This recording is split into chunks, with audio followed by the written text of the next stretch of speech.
Bonjour et soyez bienvenus dans ces capsules de vitamines, sources de vie. Vraiment soyez bénis particulièrement là où vous en êtes. Et on va continuer concernant toujours la foi, pour vraiment nous encourager à aller de l'avant concernant la foi. Toujours concernant Moïse dans Hébreux 11, on va lire à partir du verset 28. On va même lire le verset 28.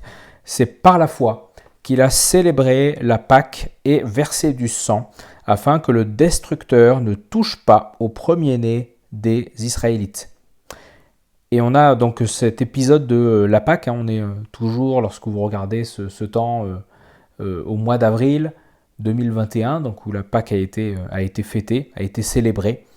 Et on a vraiment cet épisode particulier qui correspond à la dernière plaie d'Égypte, où Dieu va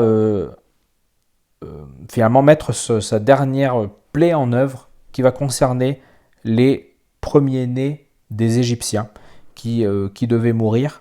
Et à ce moment-là, il va dire donc pour que le peuple hébreu soit épargné, il va dire qu'il faut verser du sang. Donc chaque famille devait sacrifier un agneau et avec le sang du sacrifice devait mettre en haut et sur les côtés des portes le sang, on devait le mettre.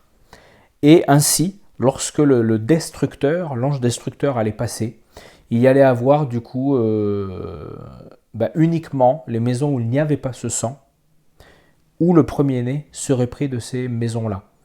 Et ça nous parle de l'image du sacrifice de Jésus qui est celui qui est notre Pâque, lui qui était sans tache, il s'est sacrifié et maintenant grâce à lui nous sommes sauvés, nous avons cette possibilité d'être épargnés, d'avoir ce salut, d'avoir ce sacrifice et nous on n'a même plus besoin de donner, de faire des sacrifices, mais on est lui-même s'est sacrifié, il est maintenant au-dessus de nous. Il est notre défenseur en étant assis dans les lieux célestes. Il est aussi à nos côtés. C'est une des œuvres du Saint-Esprit. Il est à notre côté comme étant le consolateur. On a vraiment cette image précise, ce sang qui a été coulé au-dessus, sur les côtés, qui représente l'œuvre non seulement que Jésus a en étant assis à côté du Père, mais aussi l'œuvre du Saint-Esprit qui est avec nous, qui est là pour nous consoler. Et on a vraiment cette image de la Pâque, ce sang qui a été versé. Et ainsi, nous pouvons réaliser que la destruction ne va pas nous toucher. Nous avons accès maintenant à ce que la Bible appelle la vie éternelle, la vie Zoé, cette vie nouvelle qu'il nous donne et qu'il veut nous donner chaque jour. Et ce passage montre aussi une chose importante qui doit nous parler concernant aussi la foi. C'est que toutes ces choses-là, oui, peut-être qu'on les connaît, le sacrifice de Jésus, tout cela, c'est bien, oui. Mais il y a une chose, c'est que le peuple, en sachant cela, aurait pu choisir de ne pas écouter. Le peuple a écouté, il a obéi. Et il y a vraiment le fait de réaliser, il y a une obéissance à avoir. Il aurait pu se dire, mais pourquoi sacrifier? À quoi ça sert de sacrifier une bête? À quoi ça sert de verser du sang? Quel est l'objectif? Qu'est-ce que ça représente? Mais ils ont choisi tout de même d'obéir à ce que Dieu a dit à Moïse, et ce que Moïse du coup leur a dit, leur a transmis. C'est ce qu'il fallait faire. Et la foi demande de l'obéissance. Et laisse-moi te dire que tu peux être là et tu peux te dire, oui, je crois en la Pâque, je crois en ce que Dieu dit, mais ça doit aussi se montrer par des actes d'obéissance. C'est aussi ça la foi.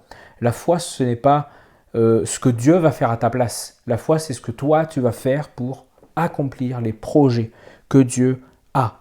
Et pour cela, tu dois déjà mettre en place cette obéissance, le fait d'obéir à ce que Dieu te dit, d'obéir à ce que la parole de Dieu te dit, d'obéir à ce que les promesses de Dieu, ce que tu lis dans la parole, va te parler. Peut-être que ça va t'emmener à des choix, mais justement ces choix sont importants.